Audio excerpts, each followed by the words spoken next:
What is up, everybody? It's your boy Duty back again with another video, and this time we're taking a look at our boy DSP's daily rap video after his epic meltdown over your boy Duty tweeting and posting a video about Phil making fun of depression. That's right, folks. If you guys didn't catch my stream or my video or Phil's rant, it was epic. I would recommend you go take a few minutes, check a look at my channel, watch the videos, and get a great laugh. That's right, folks. Our boy DSP lost. He lost it yesterday, and he decided to attack the boyfriend, me, over something that, of course, he claims I posted out of context, which, of course, I didn't. I essentially just posted his video clip unedited. But anyway, let's see what Phil has to say on the daily rap. This was Tuesday, the 5th of September 2023, the complete and polar opposite from yesterday, which was Action Day with Armored Core 6 and Street Fighter 6. Today, we went full-on RPG with StarField and Chro-No Trigger. Now, in StarField today, we further continued my exploration of the Sol system. Last time around, I had gone there because there were supposedly two major missions to do, one regarding the Vanguard faction and one regarding the Constellation group that you're doing for the main storyline. But I ended up getting completely distracted and not actually doing that content, okay? So, today I landed on the moon, right, you know, the human moon, or I should say Earth's moon, Luna, and ended up stumbling upon a few random events. Those random events led into other events. Come to find out, a lot of the stuff that I had done last stream actually did feed into these mission lines, but I didn't know that. Because you could actually do them in a completely different method, supposedly, that I didn't go to yet. So anyway, I would say first hour of today's stream was wrapping up the initial portions of all of those quest lines that I had intended on doing last stream and didn't get to. And then the second half of the stream essentially was fun but disappointing as well. And here's what I mean by that.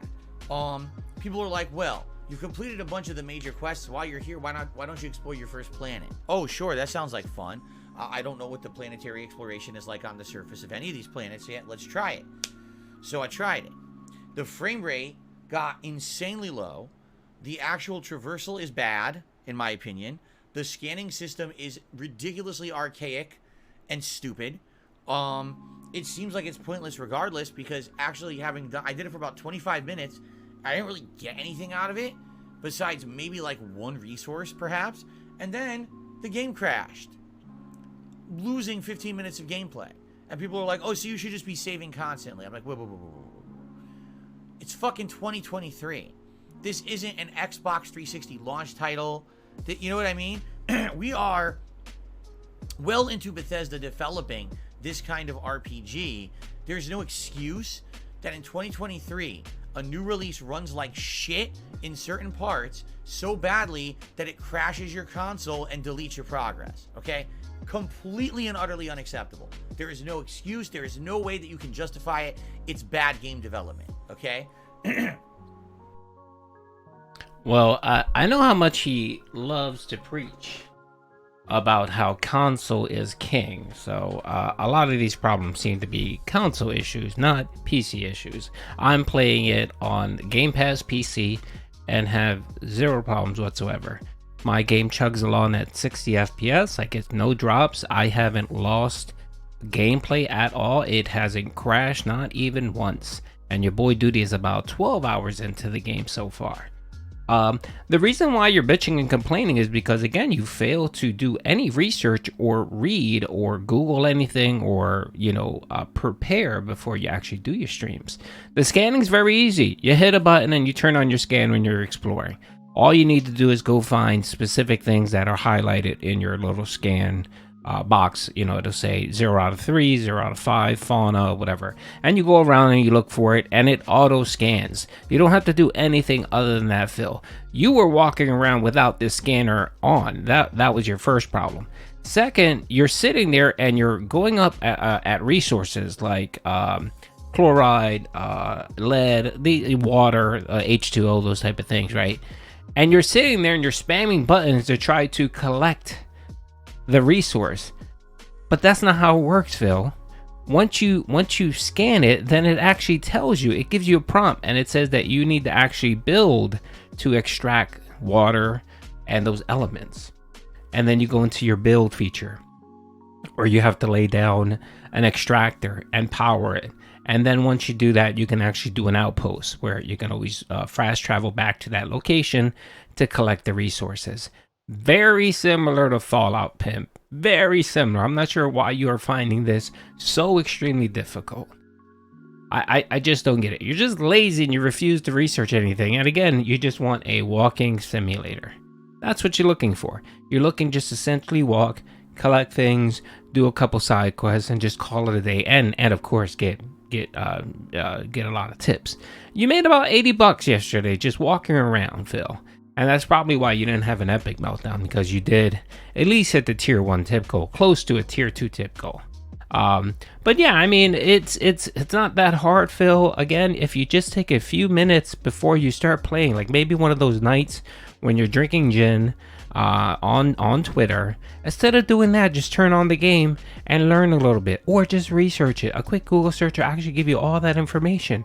It's funny because on certain games like Street Fighter, you'll take the time and watch videos and learn tech and apply it to your game stream, but you refuse to do it for an RPG, a new RPG that has new different game elements. You refuse to do that. Anyway, let's keep going to see what Phil has to say. Now, the good news is that's really the only place where I've had this kind of an issue. Everywhere else I've played in the game, even if the frame rate chugs, seems to be fine. Indoors and stuff, you know, tons of gunfights and things against enemies, I don't have any problems. It's really the only time is this open world exploration on a planet where this became a big issue. I got so pissed, I was like, dude, I'm not wasting my time doing that again. Like, I just did it for 25 minutes, I didn't really get anything out of it. Why would I go back and redo that? So I didn't. So I took off, and I'll be honest too, I am kind of frustrated with the navigation on maps. I think that the star map is kind of crappy.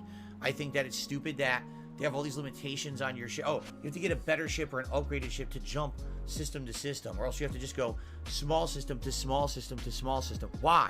It's just tedious. It adds nothing to have to grind to increase the capacity of your ship to make multiple jumps across systems for a longer distance jump. Rather, you're just tediously wasting my time. Again, this is why Phil is called that's why they say he's on level 1 here. Again, if you would have taken 5 minutes to research this, Phil, you would have saw, or actually when you're at the star map, right, and you select the planet, there's a little thing called level, and it shows what level you need to be to actually travel to that planet.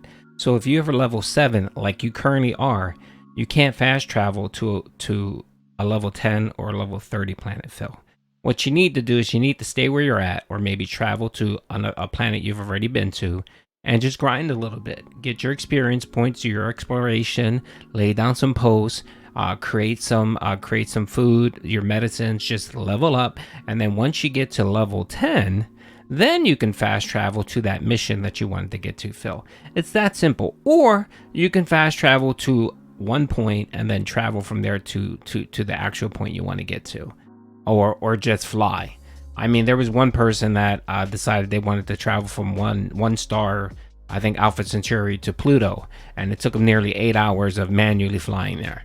If you want Phil, you can do that. But again, this is why Phil is on level 1 with everything he does in his life, because he's lazy and refuses to do anything out of his comfort zone. So, yeah, it was kind of annoying. I didn't understand really how to do it. The game never really explained it. My chat definitely helped me today to understand. So, you know, now I understand the jumping system and all of that. It's just, in my opinion, poorly designed. I'm just being honest. It could have been way more fluid, way more straightforward, way more easy to understand, not just kind of mess around or have someone explain it to you by holding your hand. It was pretty bad. But then we got to an area, I don't really want to spoil it yet, but we had found a mission, like a log alluding to a secret base. And we spent basically the last hour of the stream doing this mission, invading the secret base, taking on a bunch of enemies, you know, solving some puzzles and mysteries. And now we're at the end of the base, and we ran out of time. And some people were disappointed. They're like, dude, you just did the whole base and you're not going to see what's at the end of it. I'm like, dude, what do you want to do? I'm out of time. I can't spend an extra hour here. So We are going to pick up tomorrow where we left off today. I'll talk about that in a moment. Overall, 3-hour stream of StarField. I had a good time. Even though I was frustrated, the crashing game, the bad frame rate, and the whole maneuvering through the galaxy on the star maps, it's still a fun game. You know, what it is it's basically everything that's kind of like Fallout excels and is good. Anything that veers from Fallout, like exploring a giant open world planet, sucks. And it's like, so everything new sucks. Just play it like Fallout, you'll enjoy the game. It's pretty much what's happening for me as I'm realizing that's right. It's Fallout in space without VATS. So as long as you're okay with that, you're going to have a good time with the game. You're going to enjoy the mission structures. You're going to enjoy all this. But if you try to do anything that's new, it's not really new. It's just tacked on to say it's not Fallout. And it's really not even well executed from what I'm seeing. But that doesn't ruin the game. It just means focus on the stuff that's like Fallout and you'll really enjoy it. And that's what I'm kind of doing. And I'm enjoying the game. You see? But it's a shame that we were told for years and years that this is going to be a new IP. It really doesn't feel like it to me the further into the game I'm getting. It feels like I'm still playing Fallout, just a different iteration of it. Okay? Anyway, had a good stream today. People were pretty supportive, had a good time. Okay, so Phil is literally now complaining that this new IP is not Fallout. That's what he's saying here, Phil. That's what Phil is saying. ScamField, like he likes to call it, I guess, or you know, his version of it, isn't Fallout, so he's annoyed. Looking forward to more. Then tonight on the late stream, it was Chrono Trigger as we're heading into the end game.